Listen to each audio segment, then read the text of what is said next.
if any of you have friends that are supposed to be here, send them a text and let them know we're just pretty much getting started now. I don't know if John is here from the Oak Center, but if he is, I would like to thank him for letting us use this space. It's not the first time that he has offered it to our community, and it's really great for us to be able to do this here and gather so many people. I'm really happy to see such a cross-section of our community here tonight. We've got a few more people coming in, but they'll get it. We're not always on the same side on the issues, but this is something that's near and dear to all of us, and so I'm really glad to see people coming together to hear about how we can make sure that extremism doesn't enter our schools. I'm happy to see we've got local candidates from both sides, which I think is really great. We also have an assembly candidate who's also a teacher over there in the corner. We may even have congressional candidates show up tonight. So if they do, I'm sure you'll recognize them and you'll have the opportunity to say hi.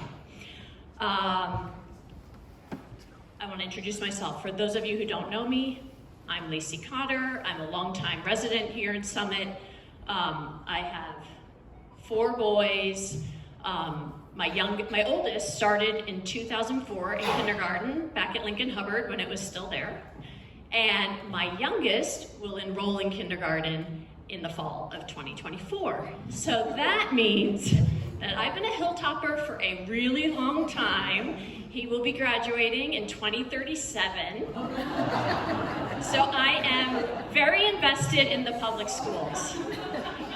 And I know that everyone here is also really invested in the public schools. So in the front row, you're going to get the opportunity to meet the people that are speaking tonight, but I want them to be able to turn around and get to know who's here.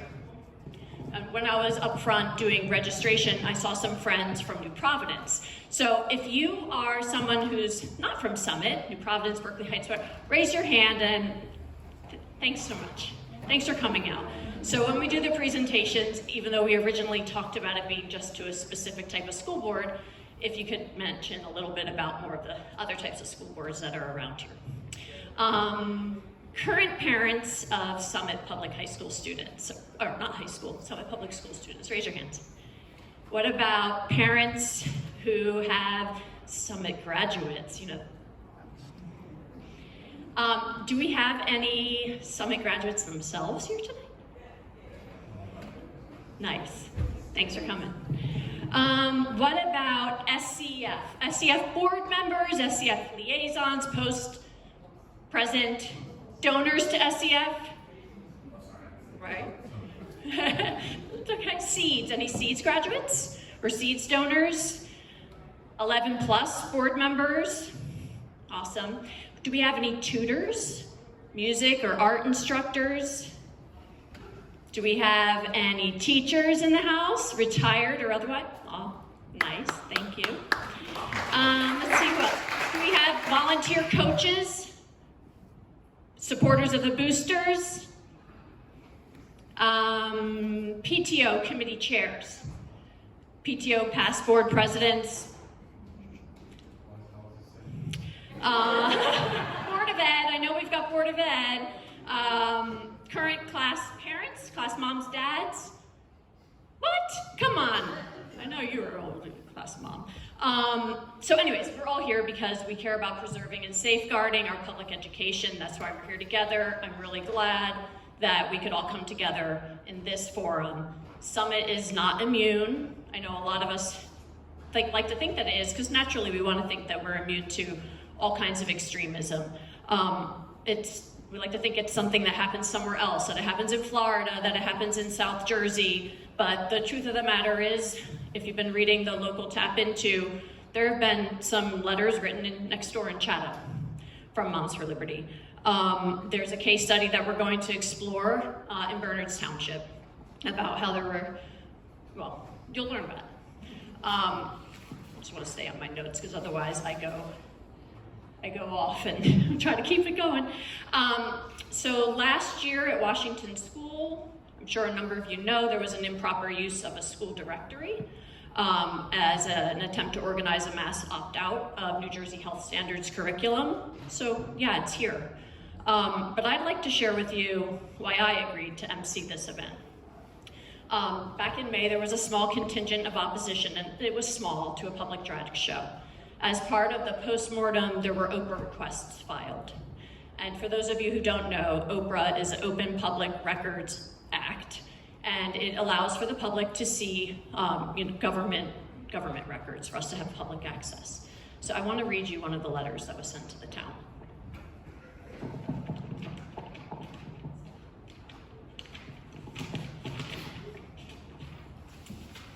To whom it may concern, I saw that there will be a family community event featuring a drag show that will expose children to perverse sexual ideas by an individual named Cockman. Who thought this would be a good idea in a town like Summit? I bet the majority of those attending this spectacle would not be from this town.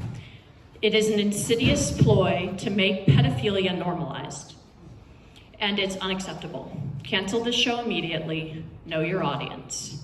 Everyone who hears about this is absolutely disgusted. Perverse sexual ideas, insidious ploy, pedophilia.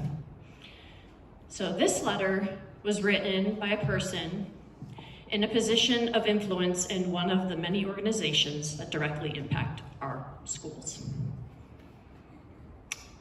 And this is how it starts. And this is why we're here tonight. As a community, as a bipartisan gathering, to learn how to safeguard our schools. So, here's what to expect. We're gonna start with Darcy Drager. She's with Districts for Democracy. Then we're gonna go to Mike Gottesman, who's with New Jersey Public Education Coalition.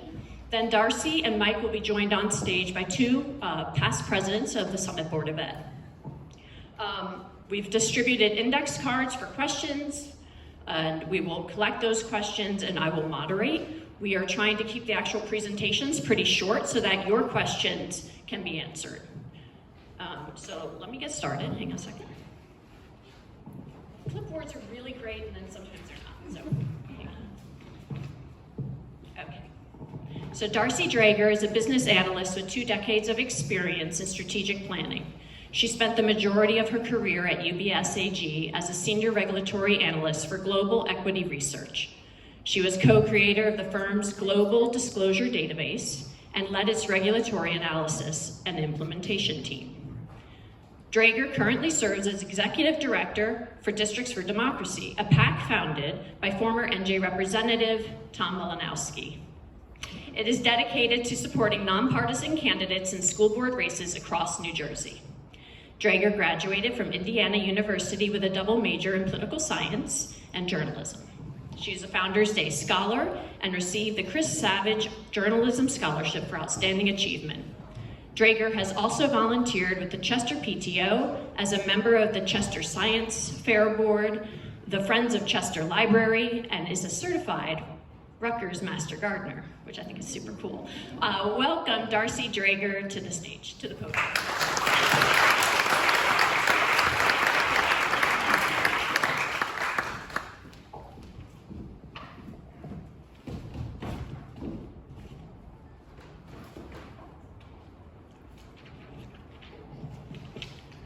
Good evening, everyone. I wish I were here to talk about plants. That is what I love to bang on about if you ask my family. But I am here tonight instead to talk about something that is a little bit more pertinent in the news, which is school board races. I am the executive director for Districts for Democracy, which, as Lacey said, is a nonpartisan PAC, and we are dedicated to drawing attention to areas where there is censorship attempts in school, and we are here to support nonpartisan candidates because we believe that school board elections should be nonpartisan. And that actually seems like a really partisan thing to say these days, because we do have national groups that have tried to take educational issues and politicize them. And we see this when we have presidential candidates attending the Moms for Liberty forums. We see it when we have former President Trump saying that he believes that school principals should be directly elected in their communities, like a mayor or a council person. This is not actually focusing on pedagogy, educational excellence. This is focusing on how can we have partisan power over our schools. Tom founded Districts for Democracy because he is truly committed to bipartisanship and nonpartisan school board elections. He thinks we really lose something when we stop seeing our public schools as a public good. Our schools need to be there for all of the kids. It's like our sports teams. When they're on the field, they're not there for one kid or some kids. They're there for every kid. They're there representing the schools. Our schools serve the same function in our community. They're not there for one kid, some kids. They have to be there for all kids, not one parent, not some parents, but all parents. All parents have rights. Tom is truly a believer that we can reach across the aisle, that we can work together. His mentor was John McCain. He spent a lot of time at Human Rights Watch. He also, I can tell you as someone who has seen him at events, would be much more likely to spend a lot of time listening to someone who disagrees with him than listening to all of the people who are telling him. Because there are so many other issues in our school that we should be focusing on. So this board ran on educational excellence, on academics. They were talking a lot about fixing the HVAC system. They were talking about paving the parking lot. And after they were elected, they appointed themselves president and vice president and chairs of all of the committees. They did not attempt to work with any of the 4 board members who were not ideologically aligned. And then they started passing policies that have nothing to do with academic excellence. The thing that you probably have heard the most about is the fact that they have rejected a sociology textbook. There was one that was recommended by the curriculum committee in April. It didn't even come to a vote because the board members who are in the majority said that they are opposed to it because they don't think that it agrees with their view of current events. Another sociology textbook was proposed, again, by the curriculum committee, by educators who have spent their lives learning how to teach, how to choose books, how to create discussions in classrooms, how to build a curriculum. At the Board of Ed meeting where this was being discussed, some of the board members called the book garbage. We've had other boards where they say, why should we trust our teachers when we see the garbage, when we see what they're doing? Because we know that they're not there for our kids. My recommendation to everyone, regardless of what your own political beliefs are, when you're looking at people who are running for Board of Ed, you need to really look at the candidates. You need to be aware of who is running. If you like someone, you need to make sure that you're talking about it to your friends, to your neighbors, that you're supporting them. Because we are seeing more and more across New Jersey that people are being elected to act in opposition. Opposition to our teachers, opposition to our librarians, opposition to our students. If you have boards that are rejecting curriculum, that are rejecting textbooks, that are voting down mental health programs, which happened last week in Ramapo, Indian Hills, that then there was such a community outcry that they have now reinstated the mental health program. When you have boards that are looking for cultural issues, they're not focused on academic issues. When they're spending tens of thousands of dollars on legal fees to try to figure out how to rewrite board policy to remove books from classrooms and libraries, they're not focused on academic excellence. They're not focused on collaboration or community building, so they're oftentimes not listening to the students who are lining up at the meetings saying, we like these books, our teachers make us think about these books. We're never just presented with one side of any issue in anything, including math. Trust me, I've heard that from my daughter. We cannot afford in New Jersey. The reason that people move to New Jersey, the reason that companies locate in New Jersey, the reason that our economy is thriving is because we have some of the top schools. Our K through 8, our K through 12 schools are top in the nation. Summit has a great public school system. Chatham has a great public school system. All of this can go away in the next 2 to 3 years. Teachers are leaving the profession. Librarians are leaving the profession. We, as community members, whether or not we are parents, all have a duty to look around our community and say, what do we believe in? What kind of values do we want to demonstrate to the students in our schools? What do we want to build for the future? So we can either, I think, be focusing on people who are opposing our schools or who are supporting our schools. So thank you. I'm going to wrap it up there. I apologize. This isn't quite as crisp as I would have preferred. I have come straight from the hospital. My mom is ill. So thank you very much, and I look forward to our dialogue in a little while.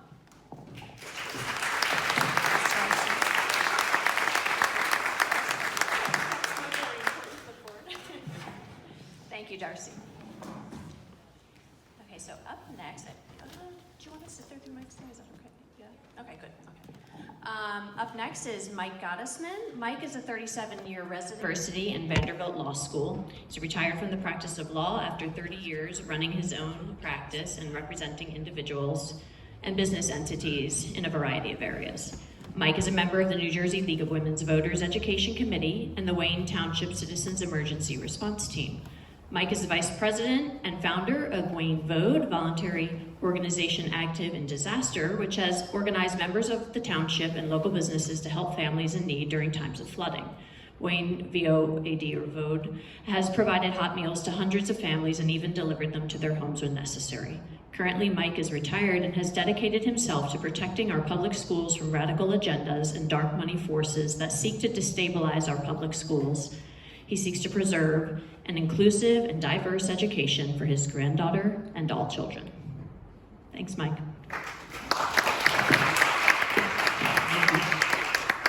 Is this working? Thank you for having me here tonight. It's working. It's working? Yeah. Okay. I always like to start off by giving what I call my origin story. How did I get involved in this? Well, about 2.5 years ago, my township, Wayne Township, our school district was targeted. And it was targeted by national organizations, and you've heard the names like Moms for Liberty. And we were targeted for takeover. And I started hearing some very, very disturbing things.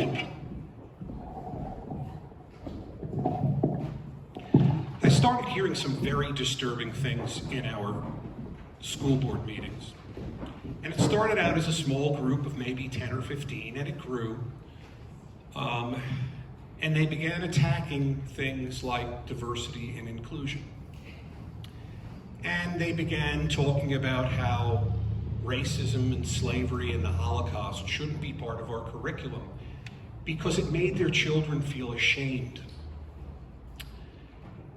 So I decided, I looked over at my granddaughter, who was about 3 months old at the time, and I said, I have to get involved. Because if I don't, what are the schools going to look like in 5 or 6 years when she starts to attend? And I want you all to think about that. Not only your children, but your grandchildren. So I started appearing at the meetings, and I was one of 3 or 4. And when I got up and spoke in opposition or, felt differently, I was catcalled and name-called and interrupted and shouted down. And then that was extended onto Facebook, where I was called a disbarred attorney, mentally unstable, a pedophile, and that was some of the nicer. In over 60% of the school districts in the state who keep an eye on boards to make sure that they are not violating ethics, their oath of office, and the law. I have to let you know that what we're facing right now is an existential threat to public education. And it's not new. It's been part of something that's been going on for the past 40 years or so. There are major national groups out there whose entire purpose is to get a hold of our tax money, eliminate public education, and divert it to private for-profit public schools, non-public schools, religious schools in many instances. And they want to do that because those schools will have no supervision. They will be able to teach whatever they want and eliminate whatever they want. And we won't be able to do anything about it. So they want you, the taxpayers, to pay to send their kids to a private religious school. So when I say it's an existential threat, that's the ultimate goal. That's the big picture. What I'd like to do is just quickly present to you what is going on in our state. And I'm going to do it sort of like the who, what, where, when, and why, but maybe not in that order. So what's going on? We have major national organizations that are well-funded and well-organized that have come into our state, and their goal is to remove diversity and inclusion, whitewash American history, and push an agenda of white-only patriotism. They basically reject anything that's not exactly like themselves, and they call us the others if we don't agree with them. It's happened because of radicalization of parties, one in particular that is now controlled by right-wing evangelicals for the most part. And again, these are the things that they want to do. Establish a voucher system. Let me tell you what a voucher system is. That is a direct removal of your taxpayer money from school board budgets to pay for someone to send their kid to a private school. They want to eliminate the supervision. They are anti any type of union. They have two goals in mind. And mind you, these organizations have a blog that's called Chaos and Control. Very well named, because that's exactly what they want to do. They want to create chaos. They want to divide parents from parents. They want to divide parents from teachers. They want to divide teachers from their union, because once they create that chaos, they can take control. So the name is perfect for their blog. And the other thing they want to do is flip the ballot. And this is one of the reasons why Board of Ed elections are so important. Because they know, they learned from Virginia, the governor race, that they can push up the ballot. And they can get people to vote for their right-wing candidates in boards, and then push that up, because board members become council members, become county commissioners, become state legislators, and so on and so forth. So it's all part of a larger plan. Now we know who the opposition are: MAGA Republicans, right-wing evangelicals, and this is just a partial list of dark money organizations, both nationally and local here in our state, that are all organized and interconnected. When is this happening? Right now. So for instance, we have an anti-transgender legislation and school voucher legislation that's before our state legislature right now. We have a new curriculum that was established in 2020 for health and physical education, which they like to call the sex ed curriculum. And they're supposed to implement it. And it's left to all the local districts on how to do it. And they're using tons of different methods to try to not implement that. Now mind you, this curriculum is designed to protect our students from things like sexual abuse.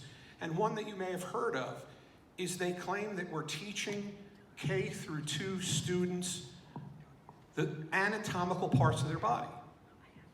And that's sexualizing these students and preparing them for, quote, the human trafficking industry, and teachers are pedophiles that are doing that. Why are we doing that? Because if a child K through 2 is suffering from sexual abuse and doesn't have the appropriate language to explain it, it often goes unnoticed. That's what that curriculum's designed to do at different levels, at different grade levels. It is not sexualizing children. It is not telling them to have sex. That's all nonsense. It was designed by professionals after years of study.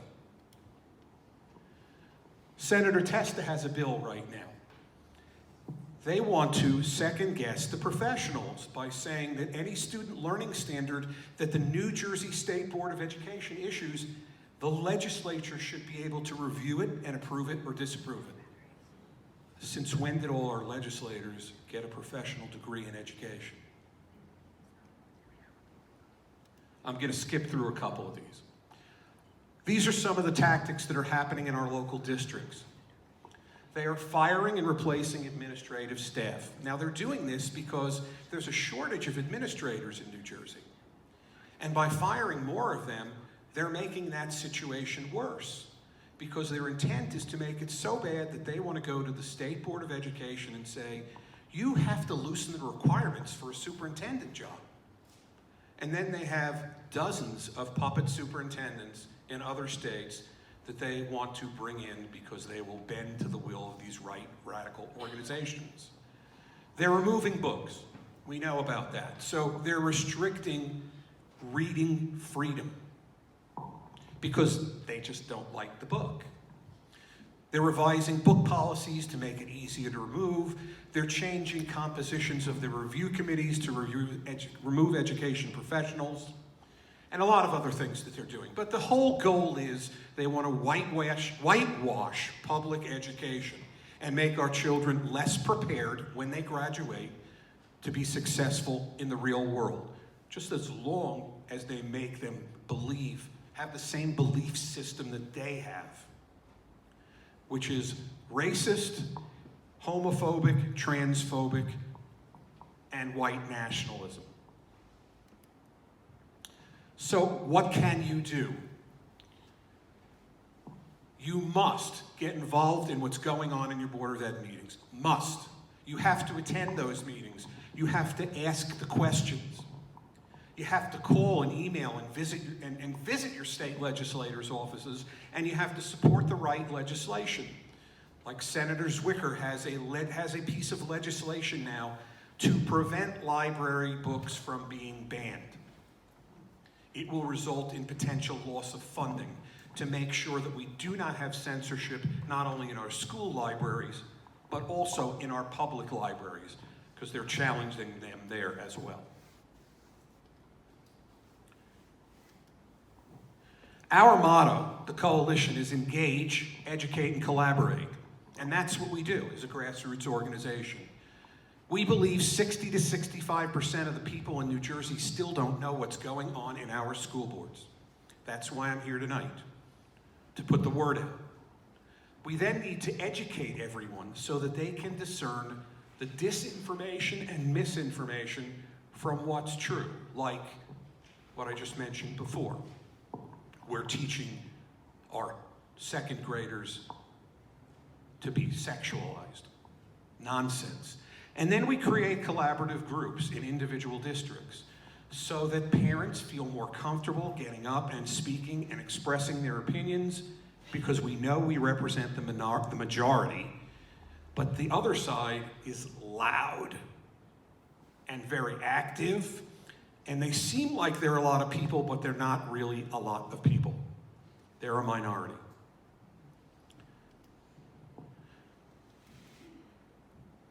Okay, I wanted to put together a few things for Summit specifically. Summit is unique in that it has a Type 1 school board. The majority have the school board where you have an election and you as taxpayers vote for the members of your school board. But in Summit, the school board is appointed by the mayor. It's unusual. Now, school boards, we talk about it, they're supposed to be nonpartisan. Let me tell you that each day that goes by, it becomes more and more politicized. One of the big arguments on the other side is parental rights. Let me just briefly talk about parental rights.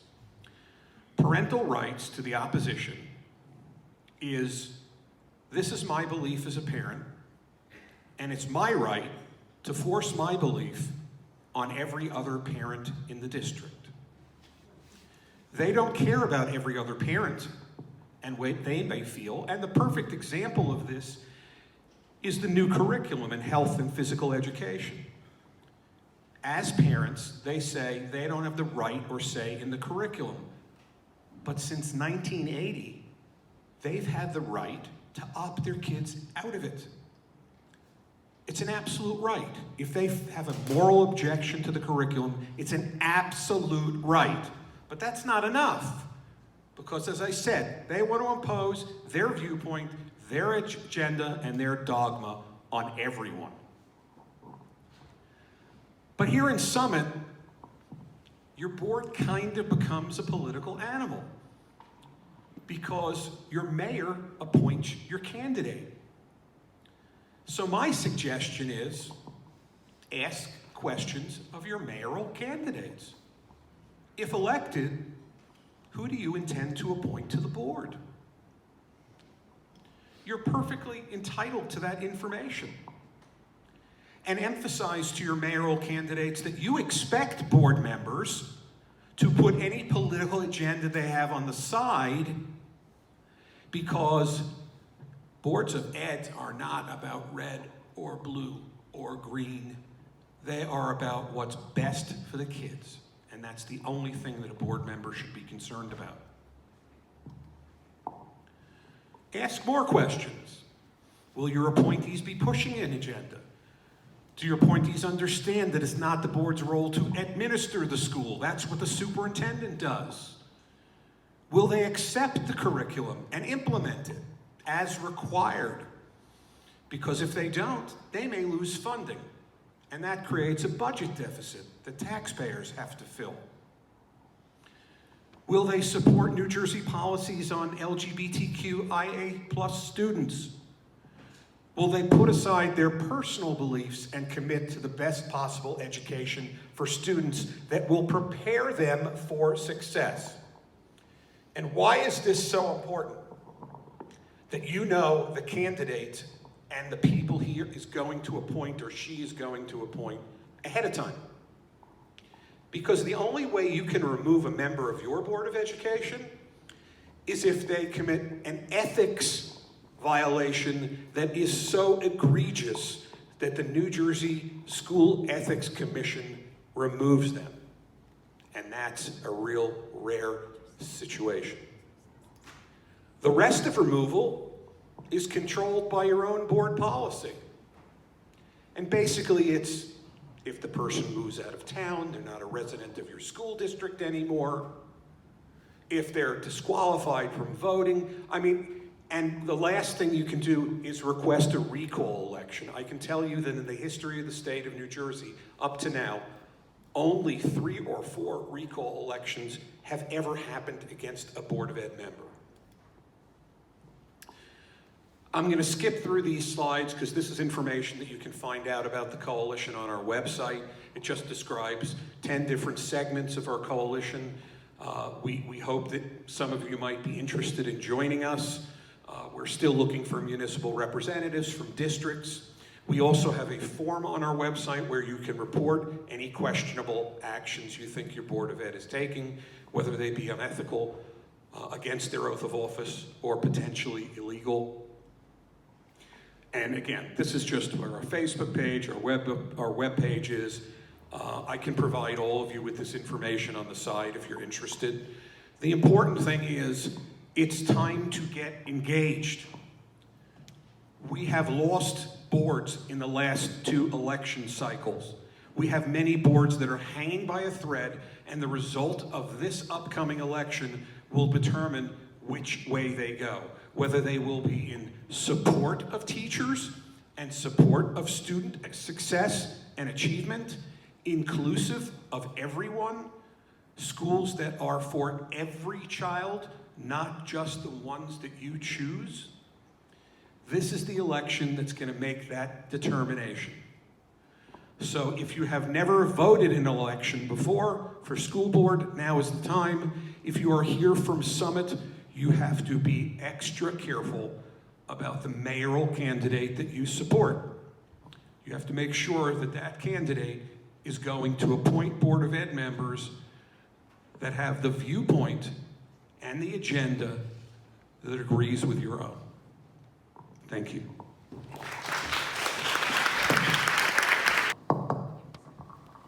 Okay, for those of you who filled out index cards, if you could start to pass them to the aisle, I'll collect them and maybe pass them forward.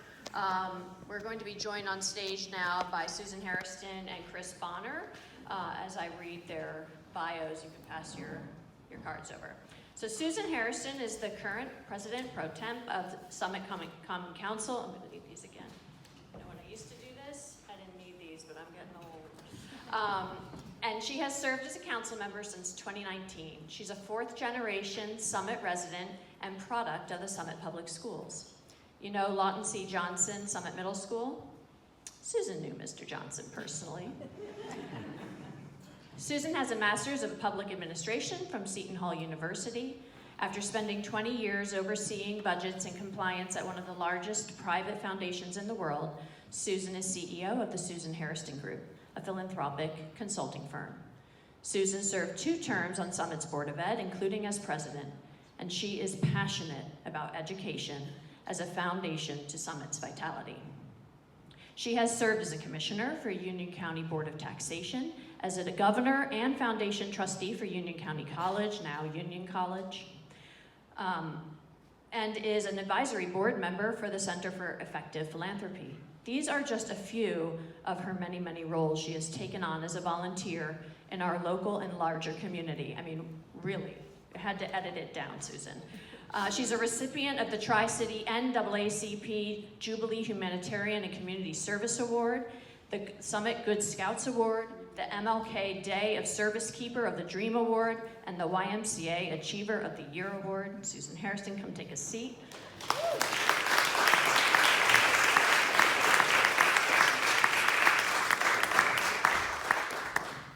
And I'm really pleased to introduce you to Chris Bonner, who, just for those of you who know, I ran for office like 6 years ago, and he is literally the first door I knocked, and I broke all the rules, sorry. See, I haven't done this in a while, but broke all the rules of campaigning by going in his house, sitting down at his kitchen table with he and his wife and talking about education.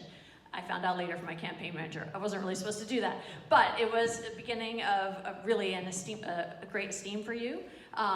Chris holds a Master's of Education from the University of Missouri.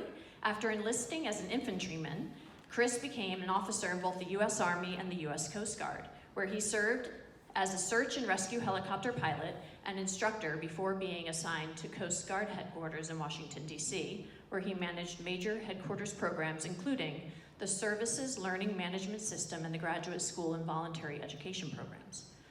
After retiring from the military, Chris joined Teach for America.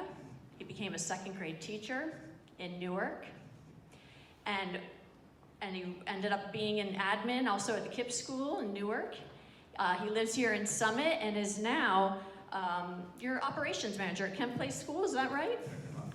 Director of Operations. He has served on the Summit Board of Education for 6 years, culminating his tenure as president. Chris has dedicated his life to the service of others and is focusing on ensuring that all kids have access to a quality, world-class education. Chris, come join us up here on stage.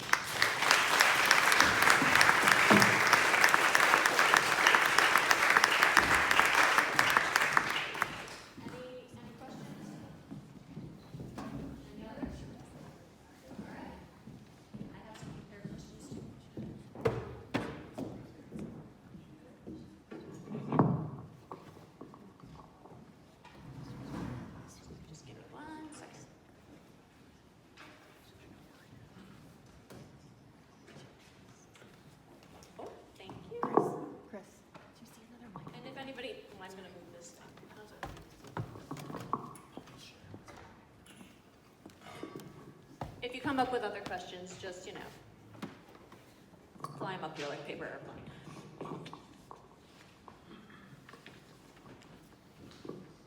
Okay, people say that local races should be about local issues. Can you explain, let's have this one to Susan. Susan, can you explain why these national, state, regional issues are in fact local issues? Well, first of all, I just want to thank you for organizing this and thank you for the opportunity to be a part of this conversation that is long overdue, okay? And so it is a great question. I remember when I was running the first time in 2011, I was told, don't talk about national issues because they don't matter locally. And I never believed that because it depends on what local community you live in. And so the things that we thought we were not subject to were always happening in other communities, urban communities, less affluent communities, in subtle ways. But silence is collusion, and if you are not noticing how things that happen at the federal and the state and the county level make their way into your local ordinances and resolutions, you are missing the boat.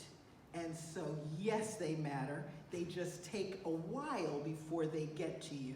And so you have to pay attention to all of them. Thank you, Susan. This is a question from someone in New Providence. I think we'll send this one to Mike. A lot of us in town are concerned about our taxes. Currently, they're pretty much holding steady, but I've heard that having the wrong people on the board could result in an increase in taxes. Is that true, and how does that happen? That is an excellent question, and one that has relevance to today, and I'll explain why. Okay, so your Board of Ed makes policy, and your Board of Ed makes decisions. Decisions like whether or not to implement a mandated curriculum and how to do it or not do it. When board members violate ethics, it opens up your community to the need to have attorneys defend ethics complaints. And when board members do inappropriate things and potentially illegal things, it also opens your community up to petitions being filed with the Commissioner of Education, which have to be defended by attorneys. And in addition to that, when your board does inappropriate things, you may lose state funding. And in fact, the State Board of Education had a meeting this morning, and during that meeting, they discussed specifically about the health and physical ed curriculum, which many districts are not implementing or not implementing correctly. And they indicated they're having discussions about sanctions and loss of funding. So that's a real issue. Hanover, which is currently being sued by the Attorney General because they tried to pass a policy revision that when a LGBTQ or trans student approached a teacher or another person in school, another administrator, with concerns about their gender identity, they wanted that conversation to automatically be reported to the parents, which begs the question, why did the student come to a teacher first and not to their parents? Well, the Attorney General is suing them as a violation of the New Jersey law against discrimination, and I can tell you that their attorney's fees are nearing $200,000. Now, all that loss of funding and taking money that's supposed to educate your kids and instead using it to pay attorneys will create a budget deficit. And we all know that under the system now, your school board's allowed to increase year to year by 2%. So it might not affect the budget this year, but next year, those expenses have to be paid. So your district's going to have to increase taxes more than they would have had the board members done things appropriately. Who's going to fill that budget deficit? You are, in increased property taxes. But there's another side of the coin. And that's the fact that when a town gets a black eye, like Hanover just did, people don't want to move there. They say, why would I want to bring my kids to a community that's doing this type of stuff? And when people don't want to move into your town, what happens? Your property values go down. And I want every senior out there who has ever said to themselves, I really don't have much to say about the Board of Ed election because I don't have kids in the system and I don't have grandchildren in the system. What's your most valuable asset? And what is so hard for you to pay on a fixed income? Property taxes. So yes, you do have something to say, and you should be involved because it's affecting what is probably one of the largest assets you own, and it's going to crunch into your monthly checks. And mind you, I know, because I'm a senior and I collect Social Security too. And at the end of the month, sometimes there's not enough check to meet the bills. We'll now add on top of that a higher property tax bill. So that's why board member actions affect you in the pocketbook. Do you have something to add? Yeah, just specifically from a governance perspective, as far as I know, and I haven't looked this up, but every school district is subject to the will of the voter in some sort of way with regards to how much money we spend on schools.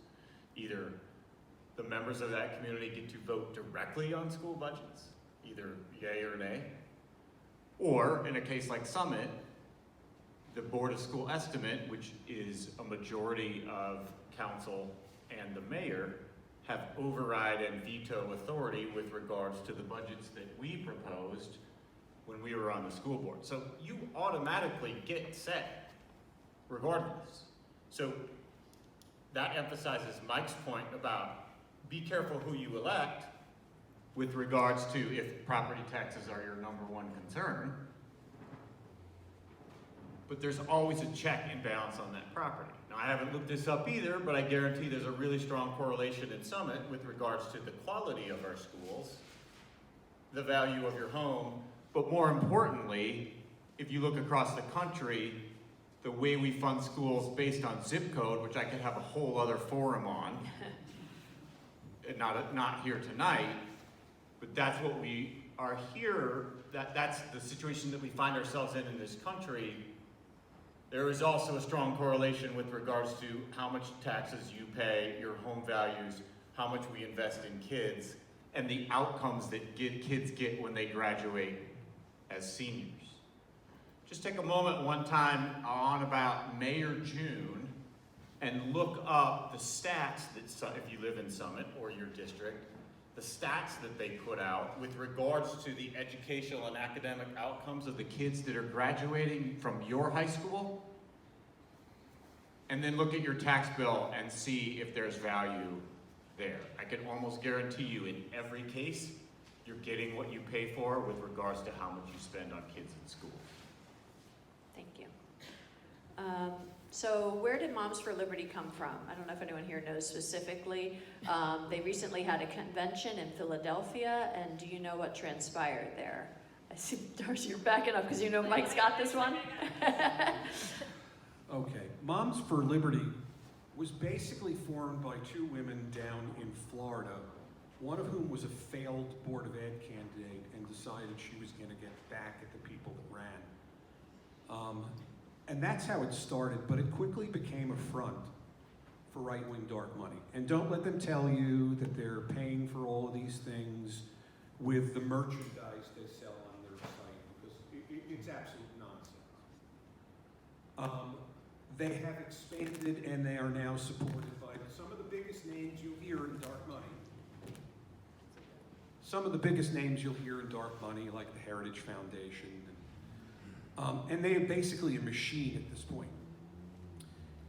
And what they do is they come in, they gather together a group of 10 or 12 or 15 parents, and they start the kernel to get them started. And then they supply them with all the organization and all the materials they need to push the Moms for Liberty agenda, which is things like, don't teach our kids about racism and slavery because it makes them feel ashamed. Remove all health care. This is their newest one. Remove all health care from schools, including mental health care. And I can tell you, Ramapo Indian Hills up in Bergen County just had a huge controversy because their Moms for Liberty controlled board members voted against renewing contracts for mental health services. Thankfully, last night, they reversed that decision. But these are the type of positions they push. They don't want minorities. They don't want any special services. Because again, the ultimate goal is private for-profit schools. And when you have private for-profit schools, who are the most expensive students to teach? Those who have special needs or disabilities. And they want to turn the clock back 75 years so these kids get warehoused, period. Because it's all about profit. Now, I was in Philadelphia during the convention with dozens of other groups that we collaborate and work with. We started a petition demanding that Marriott Corporation reject the convention and got over 30,000 signatures, and Marriott ignored us completely. But we were there protesting, and we invited members of the organization to come out and have a discussion with us. And what did they do? They hid inside the hotel, because that's what they're about. So that's really how Moms for Liberty got started. But don't think it's a grassroots organization. It is nothing but. I just want to expand on that a little bit and draw a line between Moms for Liberty and the question about shouldn't local races be about local issues. And what we've seen with some national organizations is they're like, yes, local races drive turnout. Local races are about local issues. So they're figuring out ways to take national issues, to take culture issues, not educational issues, but culture issues, and make them local issues. I will tell you, I have served on my school's PTO. I have sold thousands of items of spiritware. I have served on the Chester Science Fair board. My daughter just graduated. She was a senior. I have a rising junior. Never in that time did I hear any of the parents talk about the issues that have suddenly flamed up. There was no one coming to our meetings or our coffees or setting up the book fair and saying like, oh my gosh, do you see the books at the Scholastic Book Fair? We have to get those out of here. I have never heard a parent, think that the teachers presenting our health curriculum are pushing porn. All of these are national issues that are being localized by national groups that are presenting themselves as grassroots groups. And so all of a sudden you have, it's like mushrooms after rain, it pops up everywhere. I live in Morris County. We have a very strong Moms for Liberty chapter in Morris County. In Morris County, there are book challenges across the county, and it's the same books, and it's books that are being pulled from national lists. It's books that are being targeted in states across America. Not because these are local people organically saying like, oh, I think Alison Bechdel's Fun Home is terrible. It's because they're looking at a list that says Alison Bechdel's Fun Home is pornography. And now it is not a part of the West Morris Mendham Regional High School IB program anymore. It's still available in the library, but it's not going to be presented to students as anything other than an option. This is an IB recommended book. It was an award-winning Tony musical.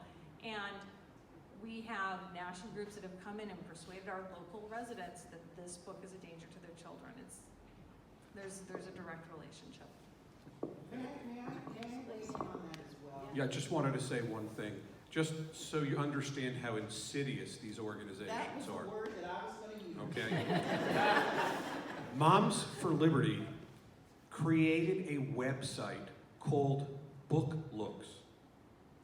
They created it so that it would look like it was an actual, reasonable, professional book review website.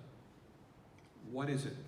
You go on the site, you type in a book name, it uploads, it gives you a PDF page, and on that PDF page, it cherry picks individual lines from the book that they find are objectionable.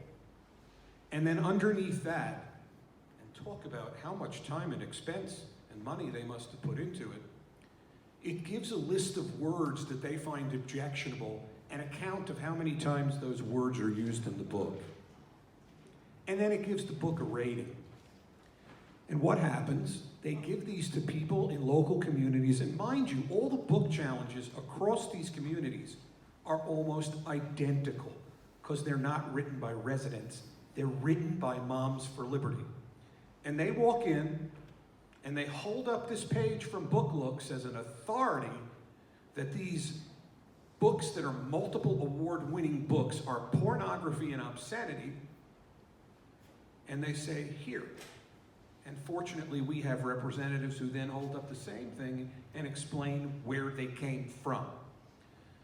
But they're using, just so you know, the words obscenity and pornography because there is a Supreme Court case that's about at least 30, 40 years old called PICO that says that a school board may not remove a book because they personally don't like it. And they are setting up a test case because they want that overruled. And they know with the current makeup of the Supreme Court, it's very possible that that will happen. And then school boards will have unlimited power to censor whatever book they want, and we won't be able to stop it. So I want to make this very ordinary and real for you in how it doesn't happen like you wake up one morning and there is extremism in your school system or the most egregious acts.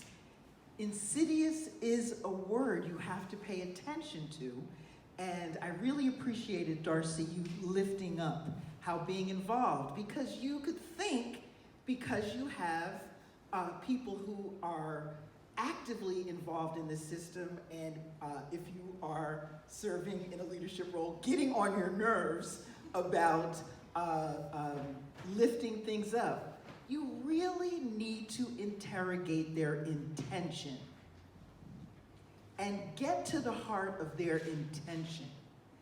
And then when you begin to find out why are they lifting these things up, and it's a slow process, and how are they getting the money to do these things, that is where you can see it happening slowly but definitively.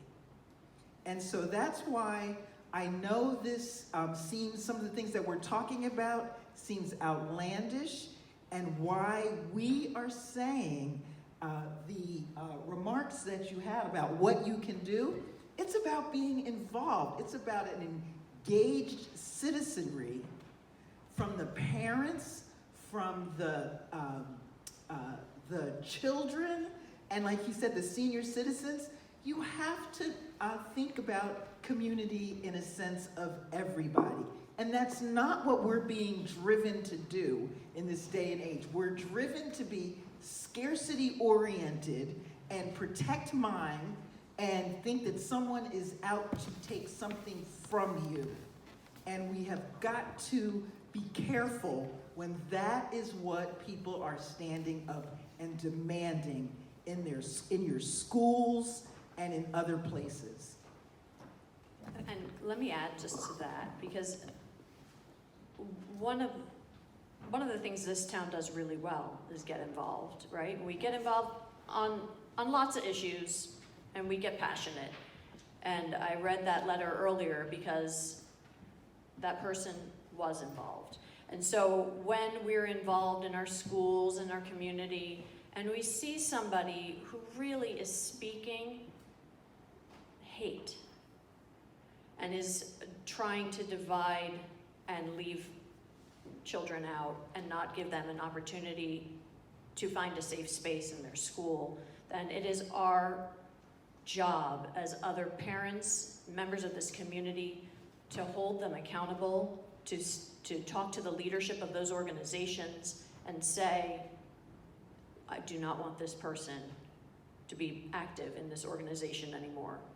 It's really, when we talk about all the things we teach our kids in elementary school about, standing up to bullies, like that is our job.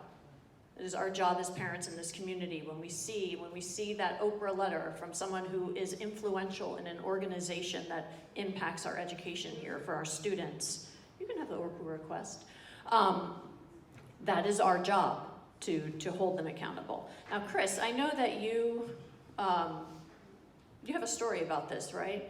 About teachers that are leaving the profession in droves. I think you have a personal story, and I'd love for you to share it. Yeah, I mean, just to be clear, I was a teacher for 2 years, so it negligibly qualifies me to talk about teachers. But I have family members who are career educators, and I have a super important family member, a sister-in-law, who most recently, we'll just say, was canceled. In a community that, I guess, for lack of a better word, has absorbed national politics more deeply with regards to extremism. First of all, like, you can Google it. Like, teachers don't want to be teachers anymore, right? Like, we've always known teachers are like extremely embarrassingly underpaid. For what they do and for their contributions to the #1 GDP in the world. Like, the pay to that is ridiculous. Again, another day. So what is going on in the country right now isn't going to help with regards to trusting our educators and supporting them and allowing them to do their job with regards to their education and their care for kids. So my sister-in-law, most recently, brilliant educator, 20 years, published, rural community, Illinois. This never stops working, constantly. I don't know when she sleeps. Did what is commonly called in schools a book tasting, where she brought in 100 books from curated sources, so nationally recognized curated sources by experts who say, these are great books for your kids at that age level.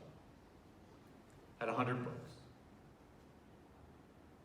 One of the books was a book that was written to be in support of LGBTQA+ students. Fine, reasonable folks can have a discussion about the appropriateness of that book with the educators, with the superintendent, with the curriculum directors, with the teachers. In this case, the student took screenshots of the pictures in the book, sent it to the parents. The parents immediately called the police. So the police come to the school where my sister-in-law teaches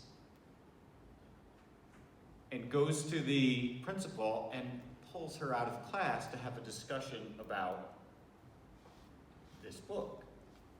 And did it violate the law and all these things, right? So, okay, right, I mean, every once in a while there's a crazy parent out there, right? I mean, I probably did a crazy thing or two, you know, as my daughter grew up, but so the reason why I tell this story is, one, that highlights the extremism that we're battling, right? That is not a police issue. That is a conversation between you and a teacher or you and an administrator. You have that right. You always retain that right as a parent. And if you have a good district and you have good board members, they'll talk to you. So that's the first piece. That highlights that. But here's the sad piece. Then it divided the community. So now you have parents on one side, you have parents on the other side. So where does that pressure end up? Now it ends up on principals and superintendents. So now you have a divided cabinet. You have divided school leadership, some in favor and some in support of her choices. And then where does that trickle up to? Now you got a divided board. So what happens is my sister-in-law no longer feels safe in her district Because half of the district, half of the educators, half of the administrators, half of the board are no longer supporting her, and they want her gone. Mind you, she's an award-winning teacher who has invested all of her life helping middle school students, and you well know that's the most difficult place to spend your time. God bless her and all of our middle school teachers. Now she doesn't know what to do. The profession that she's always wanted to do in her life no longer supports her. And so what does she do? Like probably most teachers in this country right now, they start the negotiations and she eventually chooses to leave. And so now, a generation of kids will no longer get her as a teacher. National, award-winning, fully committed teachers no longer in a classroom for middle schoolers. So that's the second piece, and the third piece is what people really don't understand, and I think is where it crosses the line and gets hurtful, is this, you can probably Google it. It made it to today.com. So now envision all the comments online for the next 6 months and how it affects my family. Groomer, go down the list, right? And then my brother is involved. Now there's comments about my brother, now there's comments about my nephew. So, this is not an isolated incident. This is just something that happened to me, and it's a personal story. So, this is what's happening out there. We can have a debate about curriculum and content. We can have that discussion.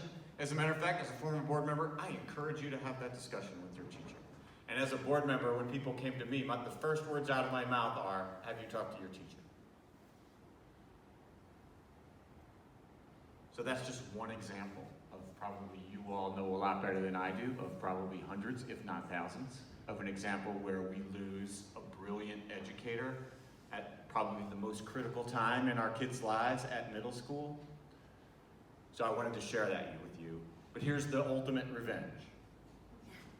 They just moved into a house in Wilmington, North Carolina, and my sister-in-law is now an associate professor at the University of North Carolina, Wilmington. So guess what she's gonna do? She's gonna educate teachers to go back out there and do some of the things CC was doing with regards to doing what's right for kids.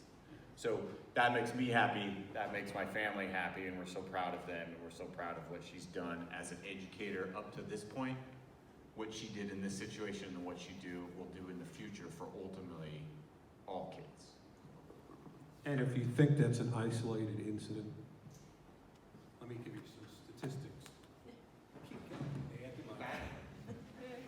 Let me give you some statistics about the drain on the teacher population.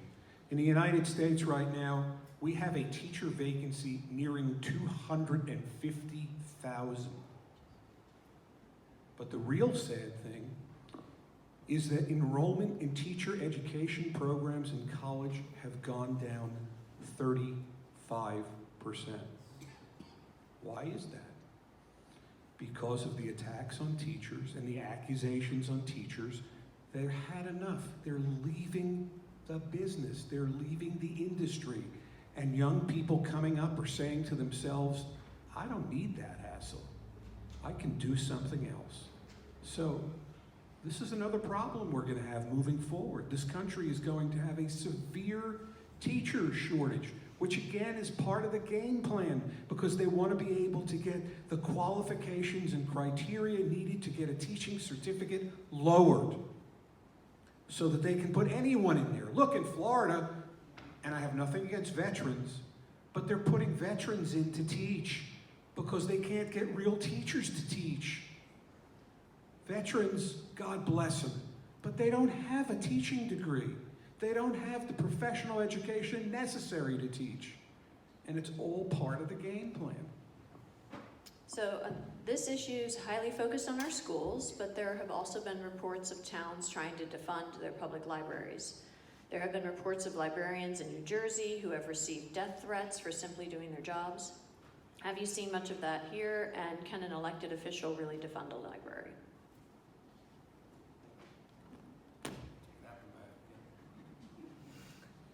Okay, I can tell you one instance where this happened. Glen Ridge in Essex County. Several months ago, they had issues with book removals, which they were able in the public schools. And then about 3 weeks ago, they had a challenge to a book that was put forth to the Board of Trustees of their public library. I believe it was genderqueer, which is one of the books that's attacked in a lot of instances. The determination was made to remove it from the stacks and put it behind the counter, and parental consent was needed for someone to take out the book. Now, with regard to library budgets, the library budget primarily comes as a piece of your property tax. In New Jersey, 33 cents of every $1,000 of assessed value is paid to the libraries. And they get some funding from the state of New Jersey as well. So you can lose funding from the state because that formula can be changed as far as the state portion of it. It's legislated on a yearly or multi-yearly basis. But again, if your property values go down in your town, the libraries get less money. So for instance, in Summit, can your mayor affect the budget of a library? Indirectly, yes. Because if your mayor, who you elect, puts the wrong people up on your Board of Education, and they do things which eventually affect your property values, well, then there's less tax money to support your library. I had a conversation this week with someone at the New Jersey School Librarian Association who wanted me to be aware that librarians in New Jersey are in crisis, that they feel incredibly under attack, both on social media, personal attacks at school boards, and in some cases, personally threatened. One of the woman who I was speaking to, had been personally threatened to the point where the police had to get involved and were doing drive-bys of her neighborhood because they were not sure that they could guarantee her safety. This is because someone in her community doesn't like a book in the library. That's the only reason. They've disrupted this woman's life, her family, her safety, the people around her, and this is happening again. You don't think it's happening in New Jersey, it's happening all over New Jersey, in every county. It's happening a few towns over if you start looking. In Roxbury, in Morris County, sorry, that's my mother-in-law checking on my mom. In Roxbury, we have a situation where parents have been challenging LGBTQ-themed books, and they have accused the librarian of being a groomer. They have said that she is a sexual predator, and they've said this in public forums. And this librarian is now taking the somewhat unprecedented step of actually suing these parents for defamation. I think as a semi-public figure, that's gonna be tough as a librarian, but think about it. This is your school librarian. I remember my school librarians. I remember them introducing me to Little House on the Prairie and Jane Austen and I can go on. But these are people who don't make a lot of money, who love books, who love kids, who love education. And we have members of our community who are so angry that they are willing to cast slurs and aspersions on these people, to call them predators, to call them groomers, to do this in public forums, to do this on social media. And I would just like to encourage everyone, if you see this, report it. But if you see this, think about who's doing it. And if you know them, maybe talk to them about it.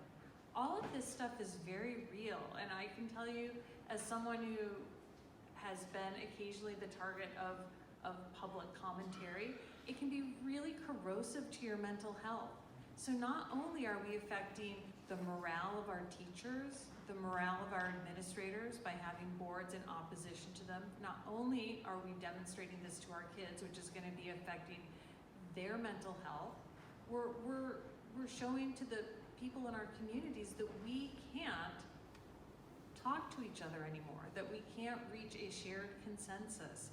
And that's a really tricky and dangerous place for us to be as a society.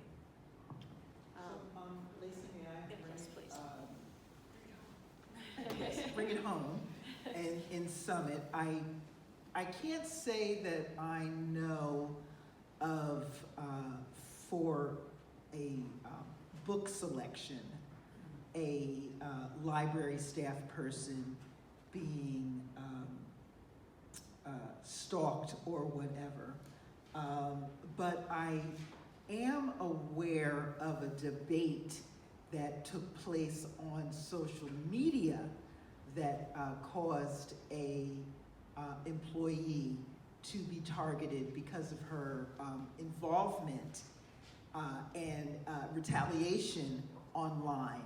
And so because I was on the library board, I was liaison as a council member, I was aware that this staff person was having this engagement, and it, to me, crossed the line that in their profession, and they could have had bad behavior. I don't want to say that, but I know I have chosen not to engage on social media or look at it because of just what you said about it can really turn you off, give you a depressed day. The same things that we want to encourage our kids to stay away from. Those of us who want leaders in our community, volunteers, if we're allowing this behavior to go unchecked, you are removing your most vital resource in Summit. The treasure is our volunteers and our staff. And if they're being targeted, it is unacceptable. And so these are things that are insidiously slipping their way into our communities, and we have to speak up. My librarian introduced me to Beowulf, so that still stings a little bit, but I won't hold that against him, so librarians are still good with me. So this is a question from the audience. Most, if not all, of the kids these groups are trying to protect from books or other educational offerings have access to the internet. How can we shine a light on this? Do the Moms for Liberty remove all cell phones, computers from their own children? Thanks for that question. If you ask them that question, they'll tell you they do, because I've asked that question. I've said, look, do you monitor every time your kid goes on the computer? Every time they go on the phone? Do you have parental control software on your computers? Do you know what your kids look at on their friends' phones or at their friends' houses? And, they'll say, oh yeah, we do all of that. The fact of the matter is the stuff that they're trying to protect them from is stuff they know already. And in fact, in many cases, it's not a bad thing that they know it. If you look at one of the other curriculum elements, in 8th grade, they teach them about the 3 different types of sex: anal, vaginal, and oral. The big change was, in the prior curriculum, it said they have to be taught about the 3 different types of sex, and in new curriculum it says you have to actually name them. And these parents think their kids don't know about this stuff. And why is it in the curriculum now specified? Because these kids are at risk for unwanted pregnancies, STDs, and STIs. So why would a parent who cares about their child want to prevent their child from getting that type of education? Because it's not about logic. It's about agendas. It's about dogma. And they talk about liberal indoctrination. Well, let me tell you, that's exactly what they're doing, indoctrination. I think I somewhat concur. I don't think that the books and the book targeting and the book removals are about the books. I think it's about control, and I also think it's about fear. We have someone who is threatening to send spy cameras into schools. So seriously, James O'Keefe in Bergen went to a school board meeting and said that he's the former founder of Project Veritas. He was removed from that organization for lying, so you know it's got to be pretty bad when not even Project Veritas believes that he can be a trusted fiduciary. But he went to a Board of Ed meeting in Bergen, and he said, I don't like what's going on here, and I don't like these teachers, and I am going to start giving these spy cameras to kids so they can record what's really going on in the classrooms, so they can report on, you know, all of the bad stuff that's going on. And I will tell you that even if it doesn't happen, and there we'll have, you know, legislation or legal advice on whether you can even do that, because I don't know about you, but when I had kids in schools, I had to sign a form that said if their picture could be used. I mean, let alone like sending someone into a school that, are they going to have these spy cameras in the bathrooms and the locker rooms? So what are we encouraging here? But what we are discouraging is a free discussion. If you have teachers who are afraid to talk about things with students, they're just not going to do it because it's not worth their job, it's not worth their time. They're already not paid well, they're already funding things in their classrooms out of their own pockets. Some people are just not gonna want the hassle. And so instead of actually having an in-depth discussion on things that encourages critical thinking, that explores all sorts of different perspectives and options, you're just gonna skip over that. You're gonna look at rote memorization, you're gonna look at you know, like paint by numbers curriculum, and that's not gonna engage our kids, and it's not going to enable them to be successful in the future. Okay, this question is from someone who's not from Summit. As a Democrat municipal leader, I feel uncomfortable getting involved with Board of Ed elections, even though Republicans are brazen about being involved. What ethical suggestions do you have to get involved without crossing the line? You can get involved in your personal capacity. You do not have to get involved as a Democratic municipal leader. The Democratic committee doesn't have to be involved in supporting candidates, neither do Republican municipal leaders or Republican committees. But I will tell that from what I remember from the beginning of our event tonight is there are very many people here who wear many, many hats. We have people who are on the PTO and on the library board and teaching music and volunteering as coaches. We all do multiple things in our community. If you are a member of a municipal committee, then you already probably have some skills that are going to be helpful to people who are running for office if you're not in a town like Summit where you're going to have Board of Ed appointed people. So you're going to be able to share that knowledge and share that value, but you do not have to do that with your Democrat or Republican or Green Party hat on whatsoever. You just have to go to them as a person and say, I believe in your candidacy. I'm gonna tell my friends and neighbors that I support you, and I'm gonna go out and knock some doors. I'm gonna make some calls. Maybe I'm gonna send some letters and postcards. And that is a non-partisan thing to do. It doesn't have to be through a party.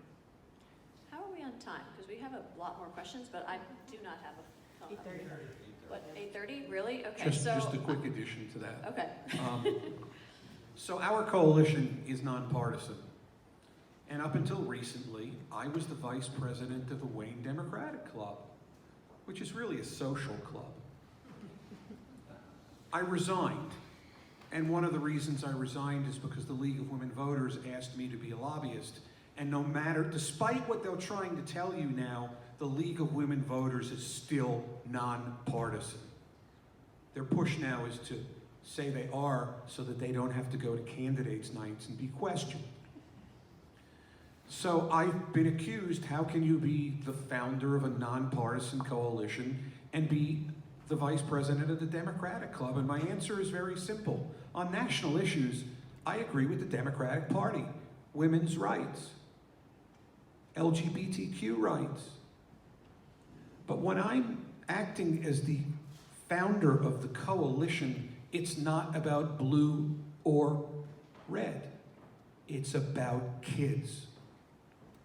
Making sure kids get what they need, get the best education they need, and are prepared for the real world when they graduate. And that's not a political issue. That's a kids issue. So do we have time for one more question? And what guardrails are in place to ensure that no matter who is sitting on Summit Board of Ed, our children's education will not be threatened by extremism, book bans, and the so-called both sides curriculum guidelines? For example, is Summit at risk for a situation like in Florida and Texas, where conservatives are insisting on teaching the good side of slavery or both sides of the Holocaust? Who wants to go first? Go Board of Eds. You go, and I'm next. You go. All right, so I'll warm it up and you Yes. you take us home.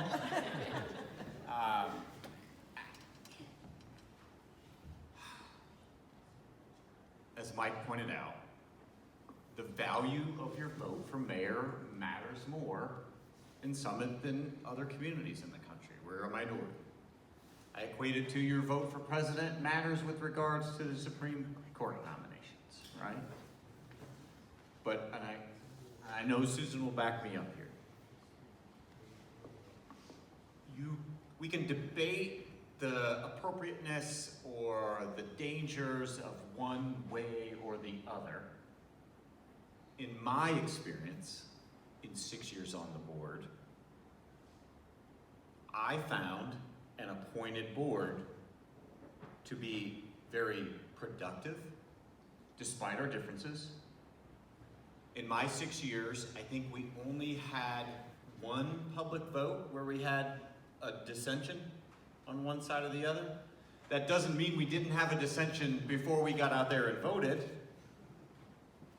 but we found a way to do what was right with kids, and we came out publicly and we made a decision on, to be very specific as a board member, policy and governance, and your one employee is the superintendent. So in a town like Summit, Mike is right. Your vote for mayor really, really matters. But I also believe in a town like Summit, our differences are not that great when we focus on what's best for our town and what's best for our kids. I care less about what your political affiliation is on other outside issues. I cared more about the people that I was working with to do what was best for kids. So again, in my experience, I found it apolitical. I found there was a mix of opinions all over our board of 7 people, but I found the one thing that I appreciated and found, one, I didn't have to run, which is great for me because I'm not really a big fan of that, but 2, nobody brought agendas. You were appointed. And so everybody brought expertise. And in Summit, as Susan I'm sure will support me on this, is that no matter the quote-unquote politics of the mayor, I think we have a long history of person after person after person getting on the board to do what was right for kids without any agendas. And so in my time, we did some really good things for kids because all 7 of us knew what that meant, and we brought skill sets. So Mayor Reyes and previous mayors were able to select people because of their skill sets.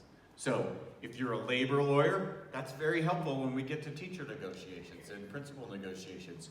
If you're an educator like me, or an operator like me, that's very helpful with regards to like figuring out how much the HVAC costs, right?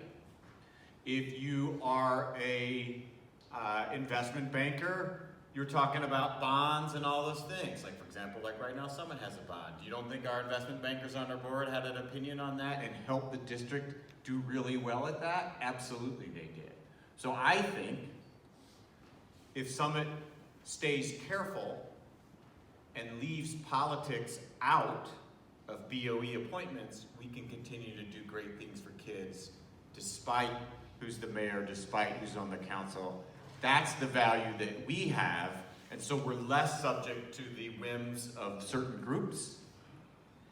We're more subject that if we can elect really quality people to run our town, by default we're probably going to get really quality people to run the BOE, and I was honored to be a small part of it, and I got out more from from that than I put in from my peers, absolutely. So it was a very positive, rewarding, and productive experience for me. So yes, Chris, I do agree with you on that principle.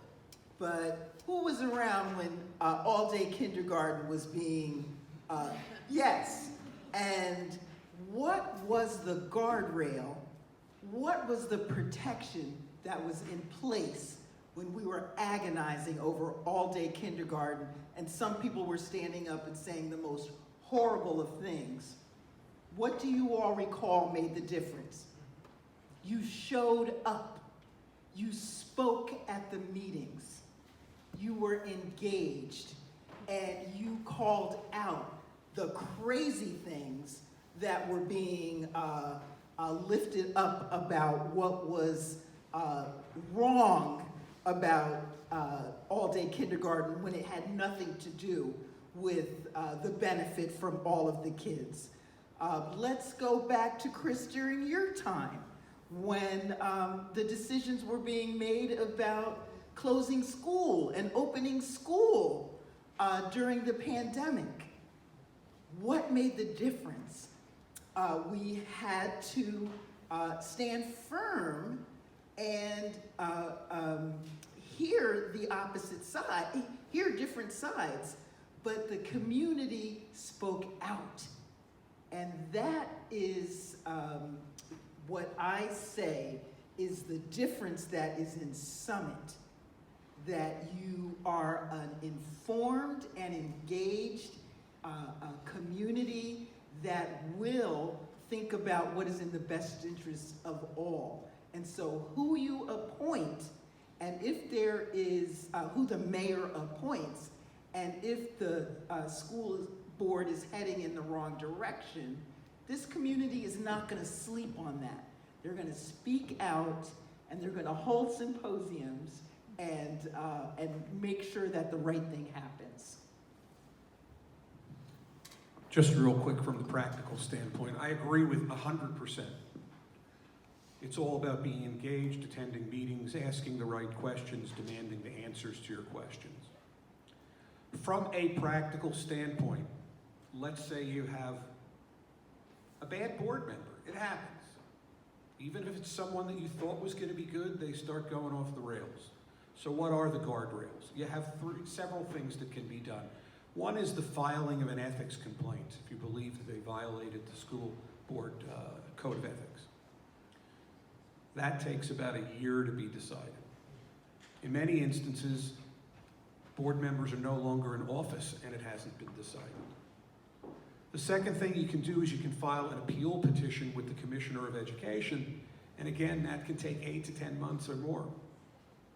And then you can petition the Attorney General if you feel that there is a violation of law that's occurred. All of those things take a lot of time, which is not to say they don't happen. Eventually they do.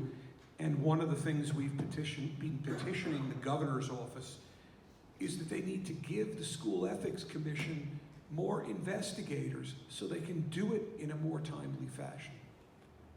But that, again, is why you have to be ever so careful about who you elect and who they appoint. Because, unfortunately, there are obstacles. And I don't want to sound like the doom and gloom guy all the time, but there are substantial obstacles in getting a board member sanctioned or removed or disciplined. And it takes a lot of time to do that, and they can do a lot of damage in the meantime. We have one additional check and balance, if you will. Another good thing that I like and that we have in Summit is that everyone is term limited. So you only got 3 years, and then perhaps maybe the mayor changes or you don't get reappointed, so that's one option, and then at the end of the second term you're out, you can't come back. So that's also an additional guardrail, because I think it keeps the folks who volunteer and get appointed focused on how much impact can I do for kids in this moment, because I know I'm not going to be here for 20 years. And so generally what I found is that people brought like 1 or 2 passionate things, And other than do no harm like a doctor, you're like, well, we need this thing and we need this thing because it's best for kids, and that's what they focus on, and then they move on and let somebody else who's motivated about something else to get on and work with that agenda item for kids, because as we know, schools are already underfunded and you can't do it all in 2, 3, 4, 5 years. Sometimes it takes 20 to 30 years to get things done in schools because of how much it costs. So I did want to add that here. So. Does Darcy get the last word? I'd love to have the last word.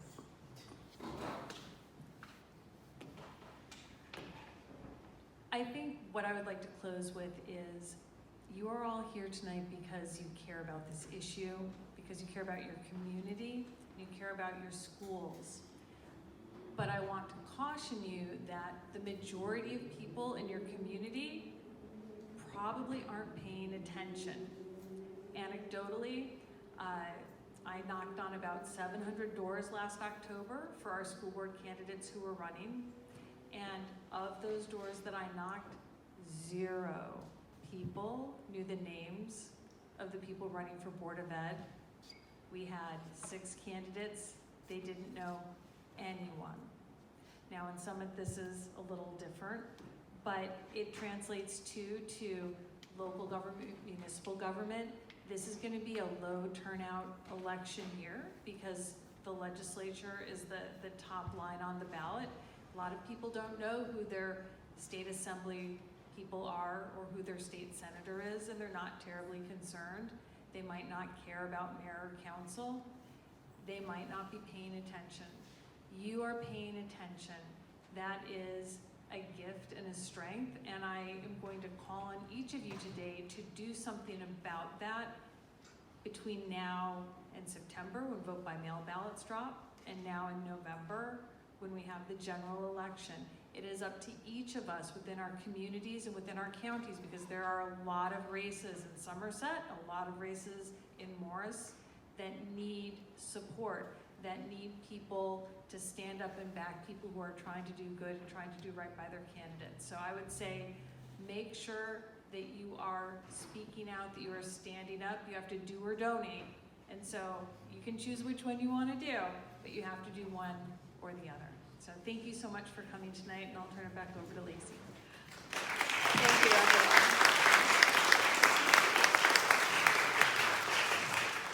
Thank you guys for joining us on this, and thank you to everyone here for coming out. This is an amazing turnout.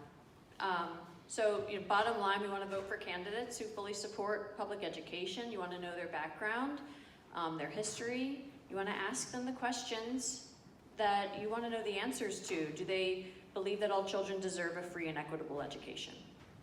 Do they believe that all children should feel safe and included in school? Do you vote for candidates who support educators' decisions on school library selections? Reach out to mayoral candidates. They're both here tonight, so you may as well, right? Reach out to the mayoral candidates and ask them to discuss with you their priorities when appointing Board of Ed members. Maybe they'll even tell you who they've got in mind. Think about what matters to you and see if they agree with you. Also in this town we have the Board of School Estimate that would be appointing 2 folks from council who would be deciding the budget. So find out who they intend to appoint in that capacity as well. Understand what kind of things they would support in the budget, whether they would support outside contractors. Pledge that if any elected official now or in the future acts against New Jersey public school standards and curriculum, that you will commit to holding them accountable in order to uphold the sanctity of public education and the inclusion of education for all. Support our public library. I still get a story time there. That's what happens. Let your elected officials and candidates know that you will not tolerate any attempts to defund or interfere with it. Stay involved. Support those that are fighting on the front lines. It would be great if you would donate to Districts for Democracy, to NJPEC, for your local candidates. Get out there, talk to your friends, and thank you so much for coming tonight.